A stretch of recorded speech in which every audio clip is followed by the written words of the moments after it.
HR Famous is brought to you by HRU Tech, a contingent staffing firm specializing in engineering, IT, and technically related placements across multiple industries. If you're looking for technical talent or searching for a career, look no further than HRU Tech. Find them online at hrutech.com and call them today. HR Famous is also brought to you by Kinetics, the leading RPO recruiting firm for growth companies, named by HRO Today as the top midsize RPO provider. Kinetics uses its unique skill-based recruiter model to deliver on RPO engagements, allowing them to customize scope to meet your unique hiring needs. If you have recruiting challenges and want to consider RPO as a solution, give Kinetics a call. Find them online at kineticshr.com.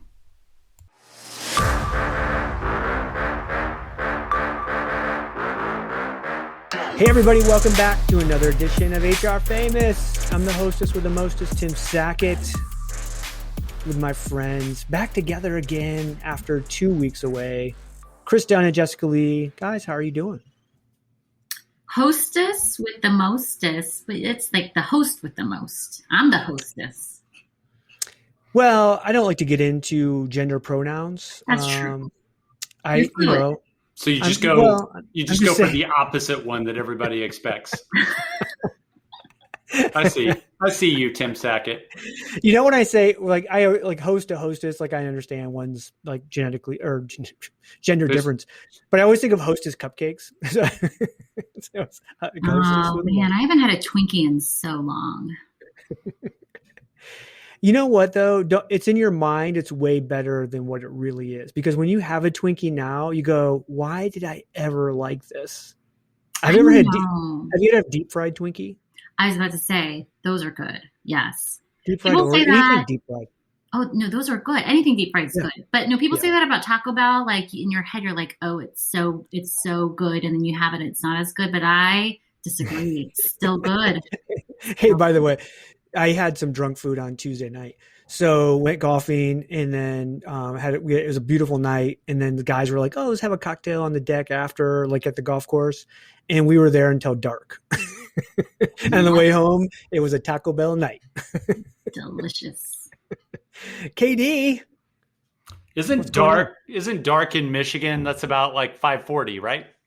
It's actually, we are later than you are in Eastern. Alabama. Yeah, you're Eastern. That's right. You got me on that. It was 9:30, and I still made it home before you started texting me at 11:30 at night. Yeah. Wow. Still a couple of months to go before you have leaves on the trees, though. Correct? No, they're fully leaved, but just in the last couple of weeks, it really popped. Got it. By the way, tomorrow's high temp, and we're taping it, obviously, you listen to it. Tomorrow's high temp in Michigan is 50 degrees. Oh. That's ridiculous. That's tough scene in Michigan. Yeah, so it's going. So, hey, how are you doing, Katie? Doing good. Yeah? Yeah, on the recruiting trail for recruiters. Ooh, we could do a whole show on that. Yes. We could. I've learned a lot over the last 3 weeks.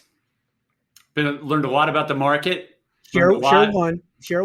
Learned a lot about motivations and things like that. I think what I learned, here's the big thing I learned on recruiting recruiters.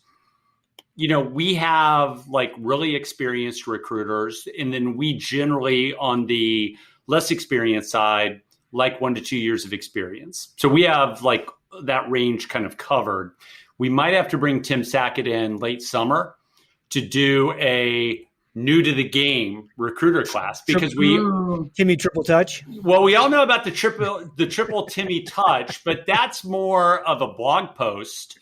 We need the full white paper, the full toolkit, if you will, on the Tim Sackett way to train brand new recruiters. So we're targeting a brand new recruiter class late summer, early fall. Here's what I've learned though. For the folks, there are a plethora of recruiters out there. JLee, I want you to respond to this, that look really good on paper, and they're in probably more transactional environments in terms of, classes, things like that. And I look at it and I see 14 LinkedIn connections. And I'm like, is this truly, JLee, is recruiting a lifestyle for you? Or is this just a wayward point somewhere between where you were and where you're going? JLee, what do you think about that? I mean, I think that should be screening criteria before I even pick up the phone to call you for a recruiter job. If I go to your LinkedIn and you've got 14 connections, I don't think I would call you to have a conversation. That's like disqualifier. Well, JLee, you're making the assumption that I do call them, or it kind of sounded like that. I don't call those people, but it's really interesting because I like the experience otherwise, right? I like the blue collar like environment and people wanting to get to kind of the next level. But what I do find is in those same firms, Tim, what I find is the folks with 500 plus connections are generally desperate to get upstream on the recruiting side. They're ready. Wow. They're ready for something new. So that's interesting. one. I do have a concept of that I think, I mean, and you now that you're going through this, but you and I, we've all kind of done recruiting stuff for a long time. The value of like an entry level recruiter goes from like 0 to whatever, and it could be 30 days, 90 days, a year, depending on like the level of what you're trying to do. But then you get from like that, whatever time that they become functional as a recruiter to when you become like a rock star recruiter, like that swath, the value is almost the same, right? So like once you become functional to once you become like, there's such a few that are like rock stars, right? So what I'm trying to say is, to me, like it's paying like a senior level recruiter 85 or 100 grand when they're producing 5% more than a recruiter with 1 year experience. That's part of the trouble in our industry, right? Yeah, I agree with you. There's not a big difference, right, in what you do once you get there. But yet somebody will go, oh, well, I was a year at Google and a year at Microsoft and 2 years here, and you should pay me $120,000. And you're like, you're a moron. You can't recruit anybody, Yeah, I agree. But I mean, I've learned a lot. It's good to get back in the market, and we're so busy right now coming off of COVID that I'm just bootstrapping and trying to support the business by doing a good bit of this on my own. Like I'm an active recruiter talking to people, and I think that's always healthy. I think that gets lost on people who haven't done the work for a while. I think it's good to carry some recs and get out there and get away from the theoretical. And as they used to say, JLee, on MTV's The Real World, start getting to what's real. You remember that, JLee? You remember Puck in Chicago? No? No, wasn't Puck in San Francisco? Was he? Okay. I don't even know that there was a Real World Chicago. Oh yeah. They were like in a fire station or something. Yeah, they're above a firehouse. They're above a firehouse. Absolutely. Yeah. I'll Google. Yeah. All right. Let's get into this and can get to some of the topics we have to talk about, because God damn it, I'm really interested in this one.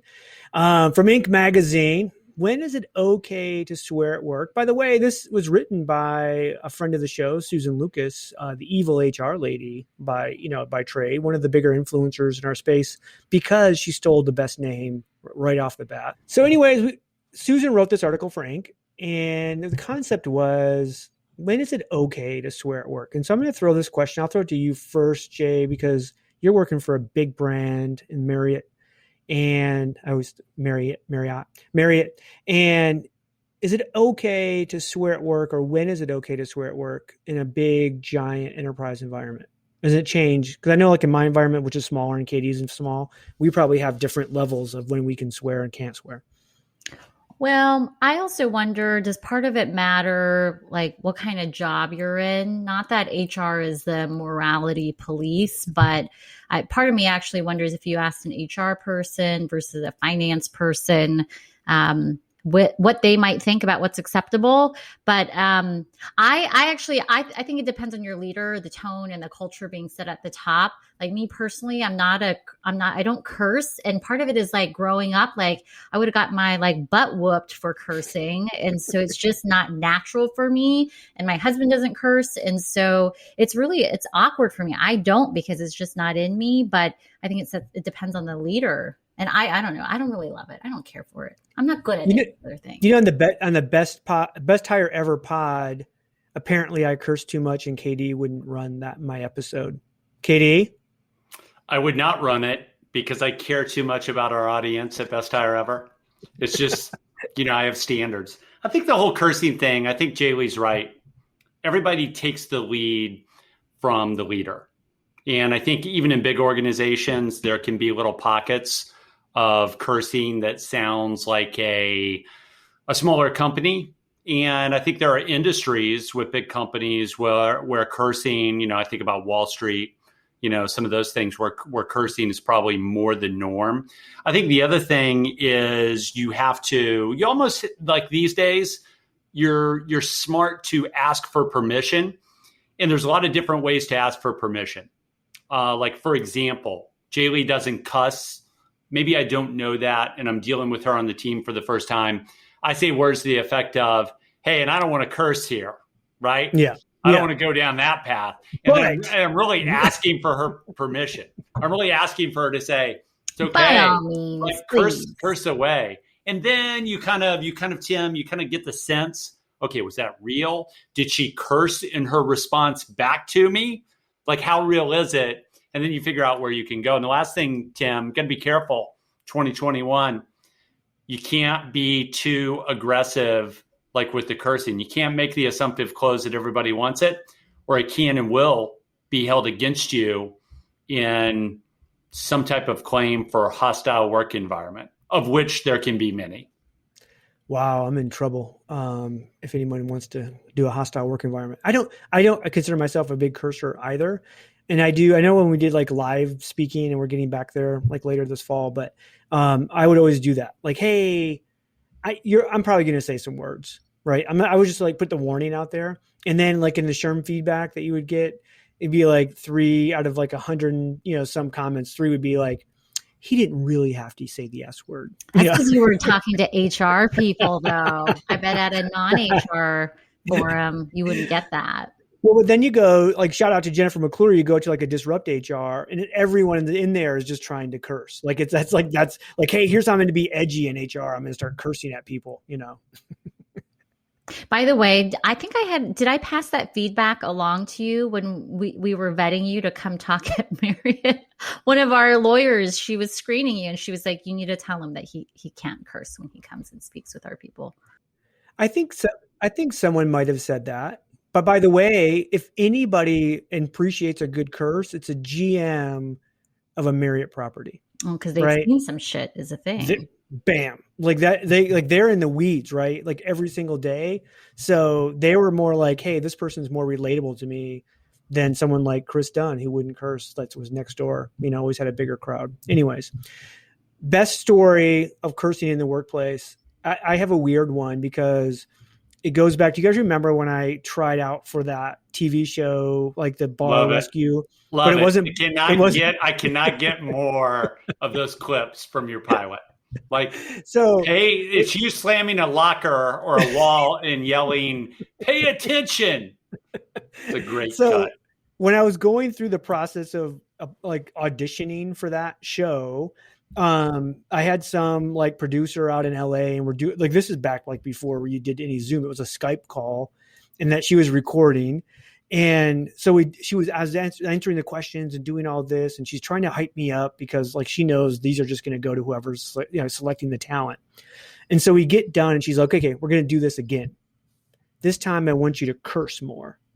Do you know how difficult it is to just automatically just start throwing curses into like phrases and sentences? Like, it's so weird and out of place that you're just like, no one ever asked you to curse more.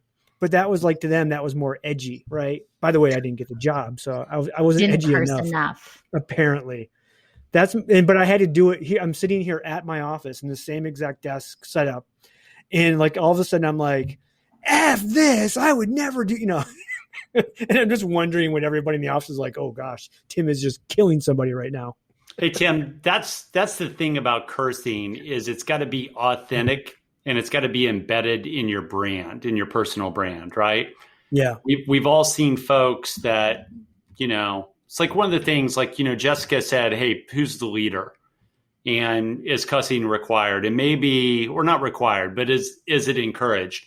And if people who have not cursed find themselves in that world and they try and keep up like you did on like, office manager turnaround, whatever the name of that pilot was, Tim, it can appear like incredibly forced, and it can actually like diminish your brand if you're not good at it and it's not something you naturally do. So as with all other things, be yourself. Office lockdown. It was office lockdown. Sure it was. I was going to lock it down and I was going to tear shit up. That was one of the lines I had to say. And I'm going to tear shit up. Black t-shirt. So for those of you that nobody's seen the pilot, maybe except me. So think about Tim Sackett in a schmedium black t-shirt, somewhere in one of the kind of trendy, well, maybe it wasn't trendy, but like a warehouse. Detroit. Yeah. Burned out factory in Detroit. Right. Like he's walking through buildings that Henry Ford like built and used to house people. He's walking through like the cinder on the ground in his small black t-shirt, and he's getting ready to absolutely jack an office worker up. Yep. Jay, you have any good cussing stories in the office? No, I mean, the only good ones I have Or then are one that you were taken aback by? no. Have you been in a meeting with a leader and they said something you were like, oh boy? Well, maybe I shouldn't say this, but there is an infamous story about the time people heard Mr. Marriott curse, which is like he's a wholesome, moral man, but it was cursing about being mad about a very awful guest experience. And he was mad about some standards not being met. So there is a good example of the power of cursing. Well placed at the right moment, catch people off guard. I need a plan to catch people off guard someday. Yeah. Hey, Tim. Hey, real quick. You can have Jennifer McClure on one day to talk about Cleveland 2016 Disrupt HR. I let off. So it's in like a bar, like on the river in Cleveland. Good crowd. Crowd's already like two drinks in when I get up. I'm the lead off. And I say, so is cursing like encouraged here? So I gave like a couple of S words, some D words, and then people like lost their minds like after that. And it was like the awkward, to your point, right? It was like the awkward, like F-bombs. Did you really need an F-bomb there? Probably not, but go ahead. You do you, get it in. And it was hard to watch. But it was entertaining as hell. Disrupt HR is great for that. So awkward moments happened recently at Apple when they terminated Antonio Garcia Martinez. For those that don't know, he was the author of a book called Chaos Monkeys. KD, you've read the book, right? I have read the book as recently as 1 month ago. When I got onto it. And I was actually 3/4 of the way, Tim, and then back to you through Chaos Monkeys when the news about him being fired from Apple broke. So he wrote this book 5 years before Apple hired him. So wasn't like they didn't know, right? It's been a very successful book.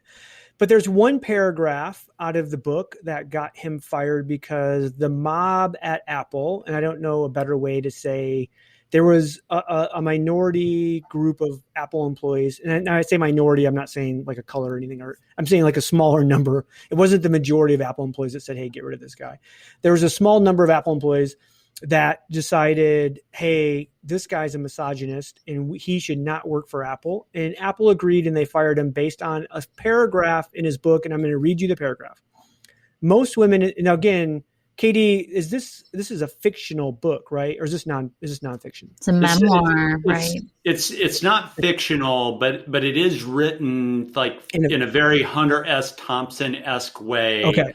Where he is like ramping himself up as a character to embellish the story. Go ahead.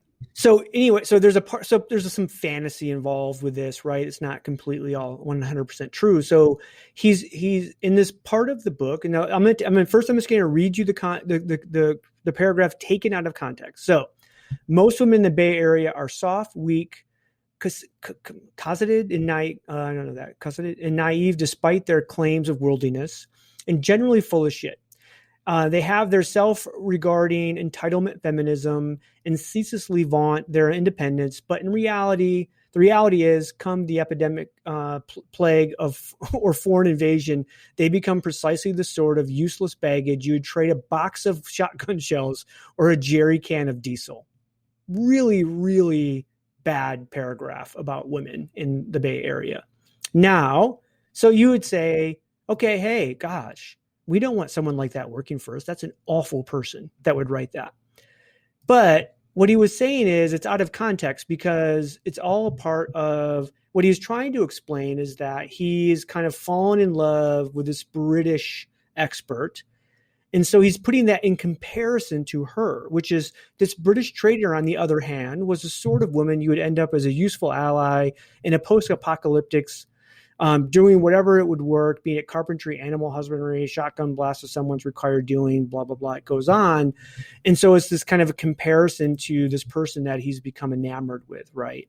Versus this persona of a woman that he thinks is in the Bay Area. So he's an engineer, got hired as an engineer at Apple, absolutely no performance issues. But somebody was like, wait a minute, that's the author of Chaos Monkeys. There's one paragraph in 400 and some pages of this book that he's a misogynist. He should be fired. Now, we'll talk about that, whether we think he should, shouldn't, whatever. What I'm wondering, which is totally different than anything about this, but it's the best example I could find. So when we talk about these technologies like Slack and Teams and all of this communication things, I'm wondering, is it the technology that has allowed things like Antonio Garcia Martinez to be terminated because we gave a platform to people that reacted in a way they do on social media, but they would never act that way in an organization professionally if they said, hey, what if Antonio was sitting in the conference room and let's say there's 20 people at Apple, right, that couldn't stand this guy because of this paragraph. Would they, if they sat together face to face and they actually had an open dialogue and conversation, do you think Apple would have been forced to actually fire this guy? And then if it's yes still, or if it's no, then the question is, I don't know if these communication platforms are right. JLee, not wanting your opinion on the Antonio Garcia thing, you can share that as well, but really on the communication, digital communication platforms killing org culture in ways that we don't understand yet. Hey, it's Bob Pulver, host of You Podcast. Human-centric AI, AI-driven transformation, hiring for skills and potential, dynamic workforce ecosystems, responsible innovation. These are some of the themes my expert guests and I chat about, and we certainly geek out on the details. Nothing too technical. I hope you check it out. Well, I mean, aren't there some parallels between this question and also just what's happening in society and the world and politics and how like social media platforms are affecting things? Like, I think that it's a similar question. Like, part of me feels like, well, if there's underlying bad behavior, bad culture, whatever, like it's already there. Maybe this is just like exposing it and we're trying to blame a platform for it. But at the same time, part of me also feels like there are things that are either expedited, become more pronounced, or like this is making it worse because the platforms encourage certain kinds of behavior. And so maybe they are to blame. And I go back and forth on it because I think we have the same issue like in the world when it comes to politics. Like, is it making it worse? Is the behavior being encouraged because you're hungry to get more likes, or it's easy to hide behind a screen and say things and do things because you don't have the consequences.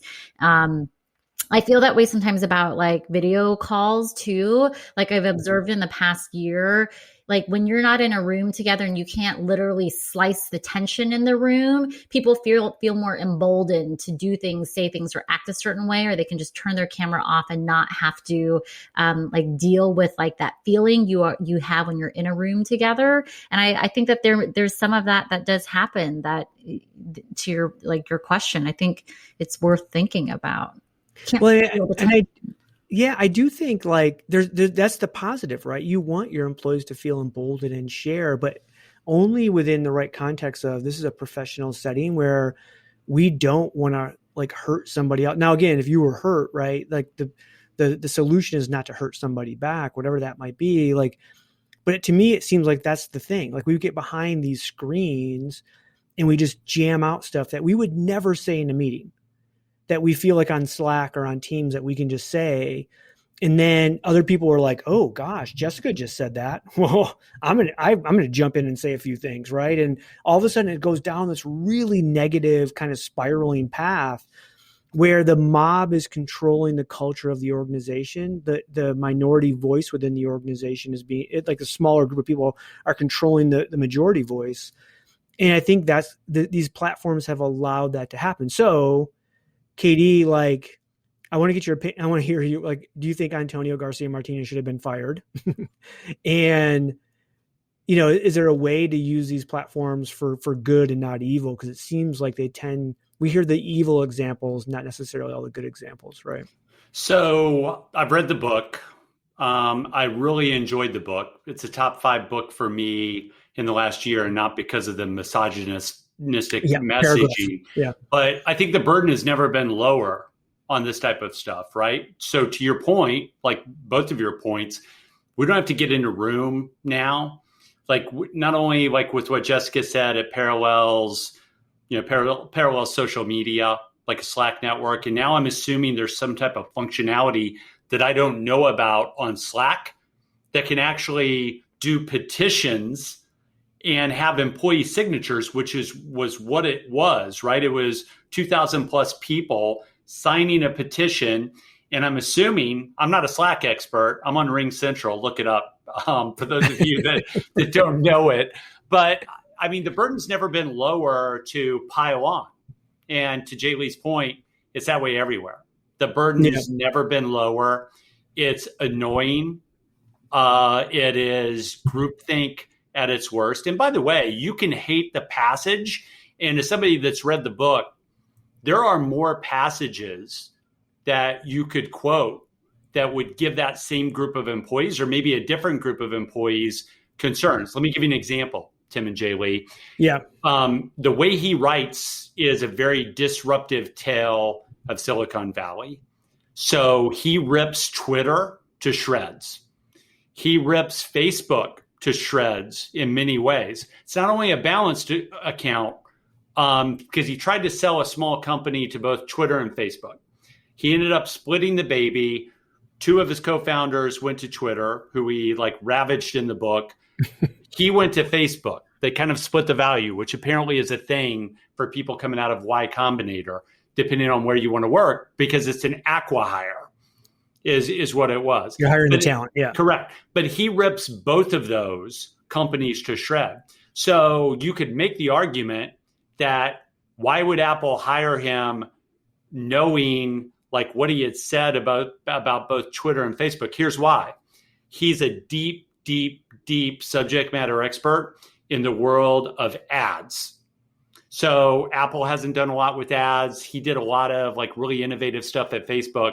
That's why they brought him in. But, it's never, there's a lot of stuff in the book, right? It's written in a very disruptive way. He calls it, and people have called it a Hunter S. Thompson, man on the street, Jack Kerouac like type of way, right? Roaming, making these wide observations.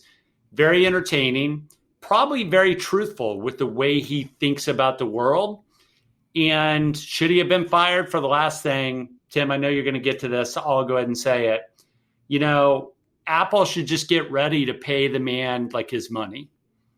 So they can fire him. They can say, hey, these 2,000 people in today's environment is enough of an issue for us. We have to fire him. It's fine. Queue up $10 or $15 million like to settle the lawsuit because it's all of record. He says that they interviewed him, asked him about the book, asked him about the persona versus the real person in the references they checked.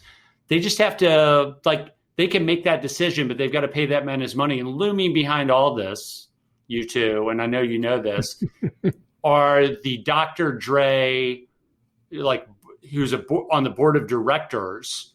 Yes. The Dr. Dre lyrics through his musical career.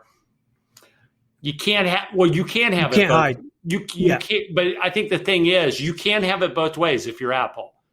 Just write the check. Because you can appease this group of employees, but you can't have Dr. Dre in the background, like with blank ain't blank. Yeah. And 100 other examples. You can't have it both ways. You just have to pay the man his money. Back to you, Tim. No, that was my final point is they do this in a way where they're like, hey, the other piece of this to me is Apple's not just a technology company. I think we would all look at them and say they're probably the most creative technology company, right? So our artists are welcome and encouraged. And this is art, right? This writing is art, and how he did it was art. At the same time, it was 5 years ago when the book was written. And then you have Dr. Dre sitting there on the board going, he should have stood up and said, hey, wait a minute. This is art. Like, I'm art. If you're going to fire him, you better get rid of me too. And we'll take my brand and we'll go someplace else, because there is no difference in what this Antonio Garcia did than what Dr. Dre has done. Hey, in fact, I would argue Dr. Dre has a million more examples of misogyny than what this guy has. Well, he certainly does. And I think it's a really interesting point to say that it's art. I don't know that it'll ever be perceived that way, JLee, but one of the things, JLee, that I read about Tim Cook, Auburn grad, by the way, War Eagle, CEO of Apple, one of the things I read is that he's been in the process of deprioritizing Dr. Dre just in relationship to being out front in any way in the company for the last 2 years. And, JLee, I'll throw it to you with this. I think they already saw some of this coming even before 2020 and have been doing some of those things. So I think you can make the decision. You just have to get ready to pay them. That's it. Yeah. I mean, they will have it both ways, and I'm sure they will pay him. I mean, some of what you see, him saying about what he did to go to Apple, the vetting that happened beforehand, I think he probably has a blank check waiting for him. And I think this isn't time for Apple to be morality police. I mean, there's this piece about creativity and art, but also if they're going to go there as a company, I mean, they got to look at business practices among other things. And so I don't know, slippery slope for them to be on, but they can afford to do it. So I guess why not? Hey, JLee, you're a subscriber to Apple TV, are you not? No, I'm not actually. Got it. Tim, are you? Yes. What's the vibe content wise? Speaking of art, let's bring a third piece of art in. Is Apple TV normal like Netflix? Did you get the normal? Actually, I do have an Apple Plus subscription. Isn't that crazy? Yeah. No, I think it is. I think it draw, whether you're doing Amazon or Disney Plus normal stuff. It's I think it's all the rage of everything, right? From, stuff that kids would watch to overly adult stuff. So, the reason why I haven't, I'm remembering it, is to be able to watch, to be able to watch Oprah's show. Yeah. All right. I will get us out of here on this, which is, I still believe at some point we're going to see a shift, right, of organizations taking back their vision of what they are as a culture versus allowing the mob to kind of control that. I think Apple was caught in an area in a time when you saw a bunch of companies that lost a lot of employees that didn't agree with something leadership did. And I think the leadership at Apple felt like if they would have kept Antonio Garcia Martinez, they would potentially had 2,000 plus leaving in a really hard to find labor market. And they just said, nope, we'd rather lose one guy, to Katie's point, probably pay him a giant check and keep the 2,000 and just make this problem go away. The problem for me just got bigger because they have a lot to answer for with other decisions they've made that are they're much worse than this. So, yes. Tim, last thing I'll say about it is the whole canceling thing. Paul Graham, Y Combinator, who Antonio was part of Y Combinator. That's how he got to Facebook. Did a nice post the other day, and I think he retweeted somebody else's post, is that the problem with cancel culture is ultimately the folks that it's directed at will use it as a weapon of war against the very people who started using it. So undoubtedly, there's somebody in that Apple realm that is scouring the social properties of the top 10 people that drove that, trying to find something dirty on them. It's it's a non-ending cycle. Yeah, and it's just destructive, and we hate it. So let's hope that it goes away as fast as that it got here. So you guys, hey, that's the show we have. We'll come back again next week and be better. For JLee and Chris Dunn, I'm Tim Sackett. That's HR Famous. We are out.